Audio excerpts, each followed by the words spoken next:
Discipulado Fácil, Elvis Oliveira, Parte 2. O padrão do discipulado.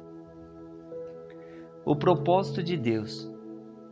Porquanto, os que de antemão conheceu, também o predestinou para serem conforme a imagem, ou colocados na forma, de seu Filho, a fim de que ele seja o primogênito entre muitos irmãos. Romanos 8:29.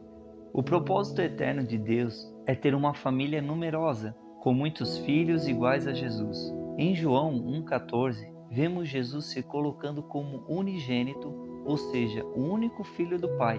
Em Romanos, no entanto, ele é colocado como primogênito, em outras palavras, o primeiro filho. Depois, pela cruz, conquistou toda a humanidade para si, e qualquer homem hoje pode se tornar um filho de Deus. No texto de Romanos, observamos que Deus deseja muitos filhos, porém, ele estabelece um padrão. Eles devem ser idênticos a Jesus. Jesus é o nosso padrão. Pelo menos em posição espiritual, todos somos vistos por Deus como sendo perfeitos em Cristo. Deus sabe, todavia, que esse fato deve se tornar nossa experiência agora.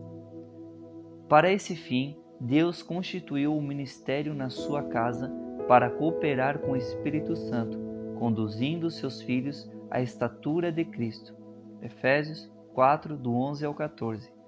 Vemos, portanto, que o ministério fora estabelecido como um fim específico, uma tarefa designada para encaixar os filhos de Deus em um vínculo de discipulado cooperado com o seu crescimento. O projeto de Deus. Como vimos, o projeto de Deus é ter filhos como Jesus. E para que esse alvo seja concretizado, Deus elaborou um projeto específico. O seu projeto consiste em um ministério serem constituídos na igreja com o fim de levar os santos à maturidade. A intenção de Deus é formar as vidas. Formar é muito mais do que simplesmente ensinar algumas verdades, sem sequências didáticas, uma ou duas vezes por semana. Formar significa dar forma a uma matéria ainda informe. É como se pegássemos o barro e formássemos nele a estrutura do vaso. Talvez um dos grandes problemas da igreja da atualidade seja a falta de objetivos definidos nos trabalhos realizados. Essa falta de objetivos caracteriza uma omissão dos ministérios em sua função de formar vidas. Essa omissão se dá em função da fraca realidade de vida de muitos líderes e também porque, na maioria das atividades, o alvo é simplesmente agradar e distrair a congregação. Eu diria que qualquer obra que é feita sem a intenção específica de formar o povo de Deus, levando-o a se assemelhar com Jesus, é tremenda perda de tempo. Nós, líderes, devemos ser coerentes com a nossa missão definida por Jesus. O nosso propósito é levar a igreja a se parecer com Jesus, e isso paulatinamente, segundo Coríntios 3:18. Todo projeto é caracterizado por um executor e por uma planta. Sabemos que os líderes são executadores da planta que Deus nos tem dado. A planta é o nosso modelo ou o nosso objetivo. Na obra de Deus, é Ele quem levanta os construtores, é Ele também quem mostra a planta. O modelo de Deus. Para que possa executar a vontade de Deus de maneira plena, é fundamental que se conheça o seu modelo profundamente. O modelo de Deus é o Senhor Jesus Cristo. 1 Pedro 2:21. Quando falamos do conhecimento de Jesus, nos referimos a alguma coisa muito maior do que o simples conhecimento dos evangelhos. Significa a revelação dele no meu interior e a sua manifestação na experiência prática. Eu não posso levar ninguém a um lugar que eu mesmo ainda não fui. Para formar, eu preciso então conhecer profundamente o modelo que eu vou usar. É nesse ponto que entra o princípio do discipulado. Não existe nenhum outro meio eficaz que nos permite formar vidas senão o discipulado. Formar exatamente conforme a imagem de Cristo. Somente no contato pessoal é que pode existir uma formação cristã adequada. Existem dois requisitos básicos para realizar a obra de Deus: o modelo e os executadores do projeto. Temos um modelo, resta-nos agora saber qual é o método para edificarmos o prédio. O método de Deus. Nosso propósito, então, não é discorrer sobre o processo que envolve o discipulado, mas explicar com clareza como chegar à maturidade. Esse, verdadeiramente, é o nosso alvo. O nosso propósito, no entanto, não é discorrer sobre o processo que envolve o discipulado, mas explicar com clareza como chegar à maturidade. Esse é o nosso alvo. Nosso padrão para tal é Jesus, e discipular é passar vida, a vida de Cristo. É transmitir para outrem o mesmo nível de maturidade que se tem em Deus. Não mais que isso. Mas se pensarmos que ninguém jamais alcançou o padrão de maturidade de Jesus, o discipulado se torna uma utopia em nossos alvos, o que não é verdade, uma vez que seria extremamente incoerente se Deus exigisse algo impossível aos seus líderes, se de fato fosse impossível chegar à maturidade do caráter de Jesus. O próprio apóstolo Paulo, que menciona a atividade básica dos ministérios em Éfeso, capítulo 4, se coloca como exemplo a ser imitado em 1 Coríntios 4,16 e 11:1, Filipenses 3,17 e 1 Tessalonicenses 1,6. Podemos dizer então que Paulo se parecia com Jesus, já que ele disse que a função dele era levar o povo à estatura de Cristo. Contudo, Paulo continuava sendo um homem sujeito aos mesmos pecados, comuns a todos nós. Observamos que o método de Paulo era levar seus discípulos a imitá-lo. É por isso que eu só posso passar aquilo que tenho. Temos visto que o processo de imitação e identificação é comum na relação de discipulado. E eu diria até mesmo que é necessário que isso ocorra a priori, como condição para que o discipulado aconteça. Temos visto alguns que imitam seus discipuladores na forma de pregar, orar e de viver. Isso é muito bom. O que deve ficar claro, então, é que o padrão é Jesus e o padrão deve primeiro estar presente na vida do discipulador, já que o discípulo será o seu imitador. Resta, no entanto, uma outra questão: como é que vamos saber se alguém alcançou o padrão da maturidade? Como ocorre esse padrão na prática? Para que isso possa ficar mais claro, vamos entender primeiro o que são maturidade e imaturidade no nível natural. Penso que entendermos o aspecto natural ficará mais fácil percebermos o que é o espiritual. Porém, antes de avançarmos, já temos algumas conclusões. Temos o propósito de Deus, que é ter filhos. Temos o seu padrão, que é Jesus. E temos, por fim, o entendimento do método que deve ser empregado, que é o discipulado. Resta-nos agora entender como perceber na prática a maturidade, que é o alvo do discipulado. A imaturidade espiritual. Em várias referências da palavra de Deus, observa-se que o crescimento espiritual parece ser um correlato do crescimento natural do homem. 1 Coríntios 3, 1-2, Hebreus 5, 13 e 14.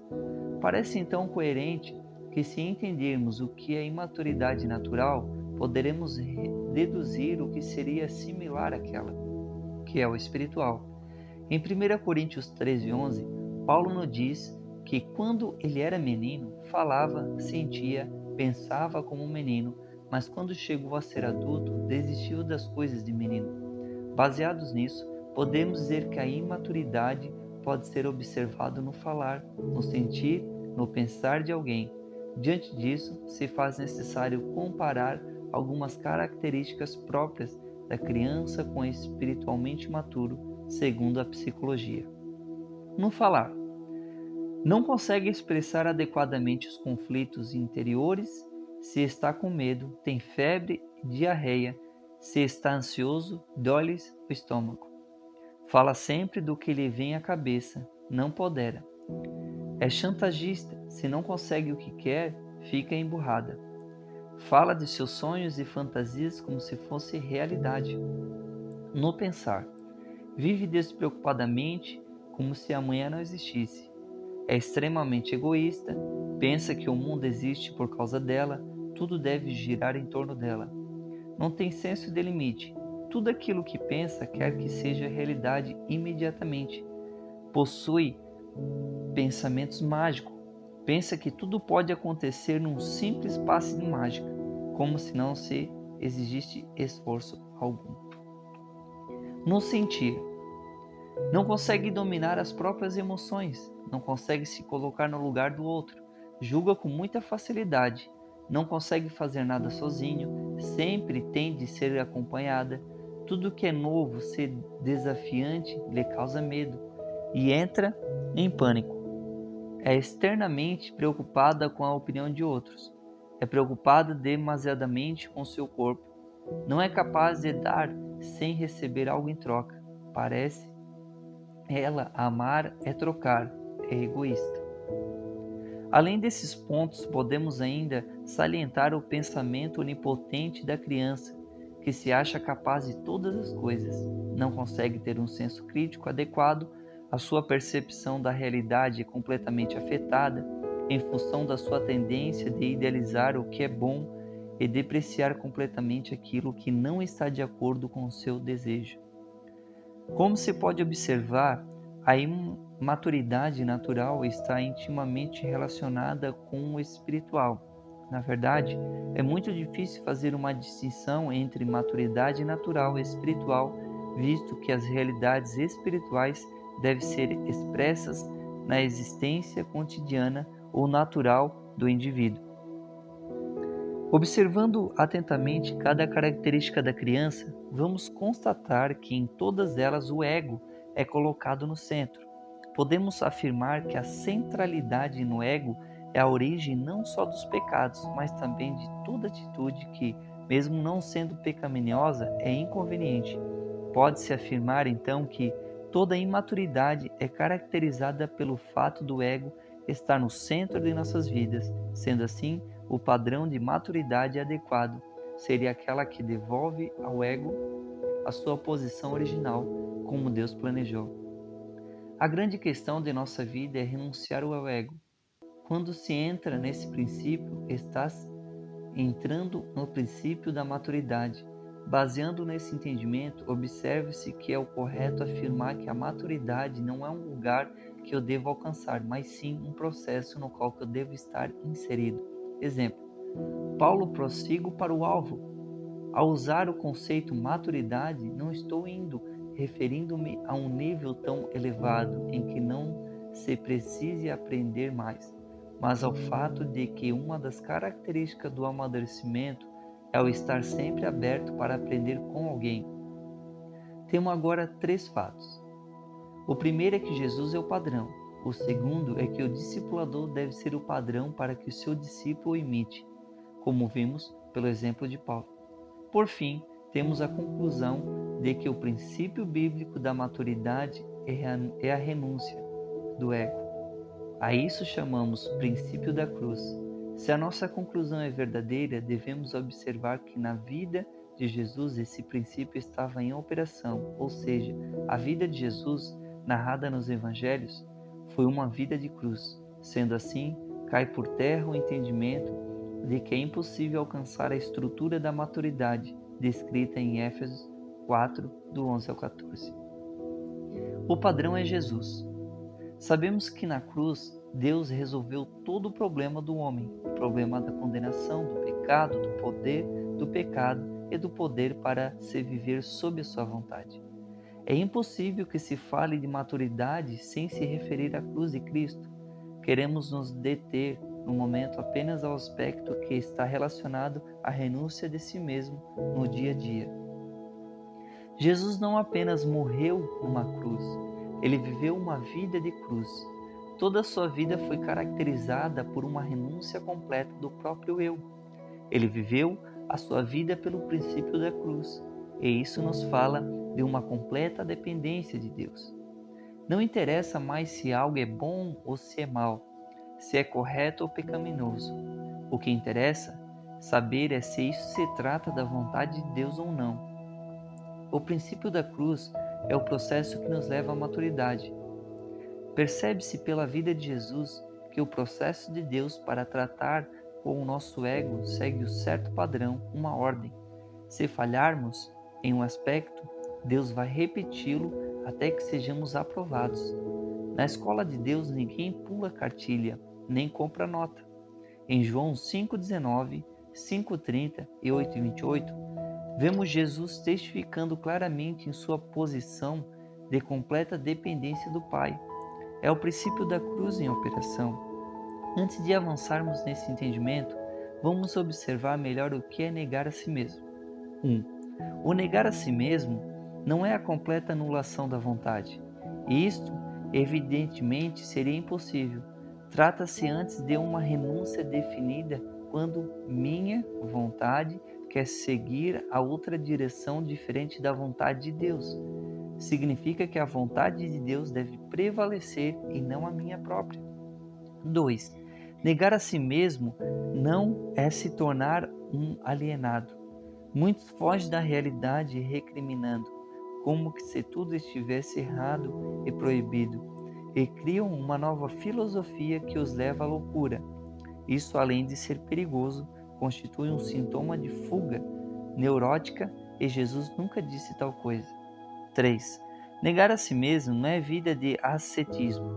Na antiguidade, muitos monges se isolavam das pessoas, pensando que assim estavam livres dos prazeres da vida e de suas paixões. Essa posição coloca, no entanto, a vida cristã como uma dor constante. A vida torna-se um peso. Durante ser suportada, Jesus veio para que o homem tenha vida e vida é abundante. Não queremos retirar a dor da vida normal, do crescimento sadio, mas não podemos também fazer da vida uma apologia à dor, sofrer gratuitamente para merecer o favor de Deus. Esta é uma teologia errada e não está coerente com o tipo de vida que Jesus viveu e ensinou. 4. Finalmente, negar a si mesmo não é a perda do desejo. Quando o desejo se torna concupiscência, ele passa a ser pecado. Mas nós já estamos mortos para o pecado e, portanto, livres do seu domínio. Existem, no entanto, desejos legítimos e bíblicos, como o desejo de se casar, ter filhos, pregar o evangelho, salvar vidas e coisas assim. Vemos, portanto, que a autonegação proposta por Jesus é, antes de tudo, uma renúncia ao domínio da própria vida. E isso, sem dúvida, em algumas situações vai implicar em todos os aspectos que mencionamos acima. Haverá momentos de aparente perda da vontade, da aparente alienação, de um também aparente ascetismo, bem como de uma renúncia de um desejo legítimo. Paulo, por exemplo, optou por não se casar, mas era uma questão de consciência particular. Isso acontece em função de que a vida cristã é, em essência, uma contracultura do sistema vigente. Nunca devemos nos esquecer de que da cruz é loucura para o mundo, mas para nós é poder de Deus manifesto. Mas, afim, sobre o que falou Jesus quando exigiu a negação de si mesmo? Em Lucas 14, do 25 ao 33, lemos a respeito das qualificações de um discípulo. Dali, desprendemos 3 ênfases essenciais, que juntas formam a base da estrutura do nosso ego. Como já sabemos que a centralização do ego está na raiz de todo pecado, podemos dizer então que essas 3 ênfases, colocadas por Jesus, estão na base de qualquer ação, ou seja, qualquer comportamento implicará direta ou indiretamente em uma ou mais dessas ênfases. A primeira ênfase diz a respeito aos relacionamentos. Diz a respeito à minha necessidade de ser aceito sempre pelos outros, o medo de ser rejeitado e ainda de viver uma relação qualquer colocando Jesus em segundo lugar. Negar a si mesmo implica numa renúncia ao amor dos outros. Não que eu não mais queira ser amado, mas que não ficarei doente se isso não acontecer. A segunda ênfase diz a respeito à minha vontade, no versículo 27. Isso é fundamental para qualquer cristão que conheça a vontade específica de Deus para a sua vida. Tomar a cruz nos fala de tornar a vontade de Deus em detrimento da minha. Há uma tendência natural de evitarmos a dor e buscarmos o prazer. Entretanto, muitas vezes a vontade de Deus implica em dor, e eu devo me apossar dela em troca de meu desejo de prazer. A cruz nos fala de abrir mãos de direitos, de reconhecimentos, de oportunidades e assim por diante. Jesus, por exemplo, já sob a sombra da cruz diz: não a minha vontade, mas a tua. Lucas 22, 42. A terceira ênfase diz a respeito à questão dos bens, no versículo 33. Eu devo renunciar a viver para mim mesmo, e ainda mais, devo abrir mãos dos meus bens? Para muitos, o abrir mãos dos meus bens é bem mais difícil que abrir mão até de si mesmo. Sabemos que Jesus andou por esse caminho, em 1 Pedro 2,29, para que nós andássemos por ela também. Renúncia é morte, e sem a morte o cristianismo perde o sentido. Não existe cristianismo sem cruz, existe apenas religião. O ego deve perder o seu lugar de centralidade, cedendo lugar à vontade de Deus. Vejamos então, na vida de Jesus, o princípio da cruz em operação. Sabemos que ele não apenas morreu na cruz, mas que toda a sua vida foi uma vida de cruz. É certo que existe uma sequência nas lições aprendidas por Jesus, pelas quais todos nós devemos passar também. 1. Aprender a se submeter. A primeira grande tensão na vida dos discípulos é a autoridade. Sem dúvida, essa foi também a primeira lição de Jesus. Seria ingenuidade pensar que Jesus não precisou aprender coisa alguma. Em Hebreus 5:8, vemos que Jesus aprendeu a obediência, e a primeira lição foi a submissão. Lucas nos diz, em 2:41 ao 51, que Jesus não apenas obedecia a seus pais, mas se submetia de coração. Ele sabia quem era e de onde tinha vindo, mas ainda se submetia a seus pais, que eram muito limitados no entendimento. Jesus, aos 12 anos, já discutia com doutores, mas mesmo assim não se exaltou acima de seus pais, antes lhe era submisso. Parece-nos que Maria, ainda que fosse uma santa mulher de Deus, não era uma pessoa de grande entendimento. Maria e José eram extremamente pobres e sem certos privilégios e oportunidades. Em muitas situações, os encontramos incomodando a Jesus. É muito fácil nos submetermos a alguém que sabe mais do que nós, mas como é difícil ser submissos a quem sabe menos. Isso exige renúncia do nosso orgulho, do desejo de ser reconhecido e da autopresunção. No processo do discipulado, esta é a primeira lição que se deve aprender. O discipulador deve confrontar o discípulo para que esse aprenda a submissão. Ter um coração ensinável. Estar aberto para aprender com o que quer que seja é algo muito dolorido. Sabemos que Jesus saiu para ser batizado por João diante dos olhos de todos. Isto era muito arriscado, pois poderia ser que, mais tarde, alguns fariseus se dirigissem e ele dizendo: acaso não estivemos juntos nas aulas de batismo de João? E isso certamente deve ter acontecido, pois Jesus usa algumas ilustrações feitas por João Batista. Comparar Mateus 3,10 com 7,16 ao 20, no Sermão da Montanha, deve ser bastante constrangedor se colocar ao lado de pecadores para ser batizado, especialmente alguém que nunca tenha pecado, como foi o caso de Jesus. Esta é a segunda lição para que aquele que quer ser discípulo ter um coração ensinável, estar aberto para aprender, mesmo que isso muitas vezes seja extremamente constrangedor. Ninguém se diminui por ouvir e aprender algo com quem sabe menos. Não agir no entendimento de esforço próprios. Não é função nossa criar métodos próprios. Deus tem uma obra para ser edificada, e pela narração de João 5,19, 5,30 e 8,28, podemos ver que Jesus somente fazia o que Deus mandava, não havia lugar para o eu acho ou eu penso, mas somente para o que Deus queria realizar. Somos construtores e devemos executar a planta que Deus projetou. Já está chegando o momento onde tudo que foge do projeto de Deus cairá por terra. Deus não aceita anexos humanos à sua obra. Muitos de nós queremos fazer de nossas vidas o que bem queremos, e isso denota falta de entendimento sobre o princípio da cruz. Não mais eu vivo, mas Cristo vive. O comando não mais me pertence, mas tudo está sob o controle divino. Abrir mão do amor próprio. Aquilo que guardamos mais fundo em nós mesmos é o nosso amor próprio.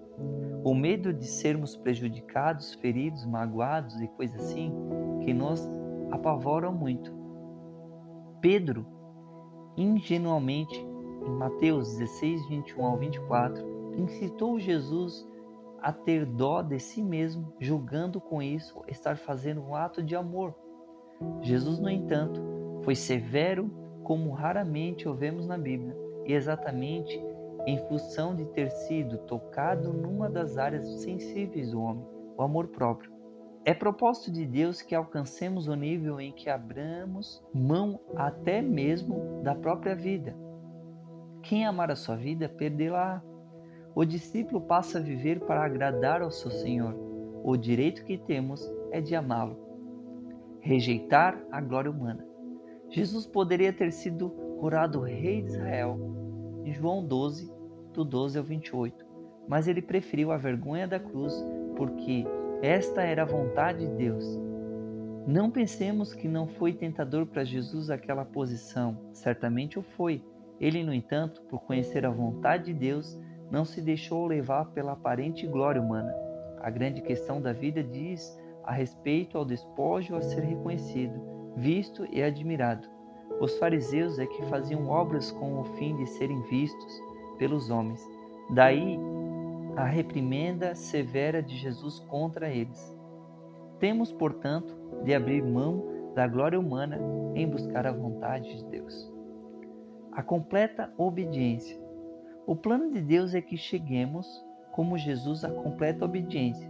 Mateus 26, do 36 ao 46.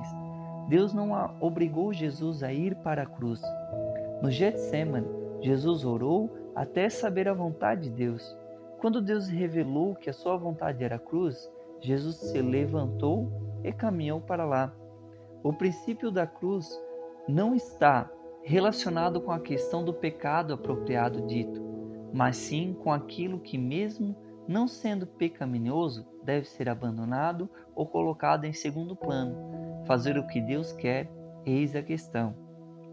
Espírito de servo. O Filho do Homem não veio para ser servido, mas para servir. Somos chamados a servir os santos, sem distinção, e isso implica em levarmos nossos interesses em sermos servidos à cruz. Nosso ego deseja que todos estejam à nossa disposição sempre, a cada momento, e de preferência que nos tratem com toda atenção e educação. Mas o Espírito nos desafia a negarmos isso e fazermos aquilo que esperávamos fosse feito a nós. Devemos servir com um coração perfeito, e isso só acontece se renunciarmos a toda expectativa de retribuição à servidão. Toda expectativa de lucro deve ser renunciada. Só assim serviremos com alegria. O resto, o que vem depois disso, depende do Deus que nos vê em secreto. Conclusão. O alvo do discipulado é produzir muitos discípulos semelhantes a Jesus. O discipulador deve se constituir no padrão para que o discípulo possa imitá-lo. Deve ficar claro, porém, que Jesus é a forma final. Eu, como discipulador, devo apenas alcançar antes, para depois levar outros até lá. Prosseguir sempre, estar sempre no caminho, é a tarefa do discípulo. O discipulador deve ficar claro como um processo, tendo sempre uma visão clara e definida do lugar para onde queremos levar o discípulo. É o nosso alvo nosso discipulado o propósito de Deus de ter muitos filhos semelhantes a Jesus. Vemos pelo exemplo de Jesus que seu ego, representando por sua vontade, sentimentos e opiniões próprias, foi colocado sob a completa direção de Deus. É bom enfatizarmos que a maturidade significa exatamente estar inserido nesse princípio, o princípio da cruz. Não é um lugar final, mas um projeto constante. A vida pode ser comparada ao caminho estreito, mas nunca com um alvo estreito. Vamos caminhando, avançando sempre, desvinculando-nos das coisas que ficaram para trás, tendo sempre diante de nós a glória que nos está proposta em Cristo Jesus.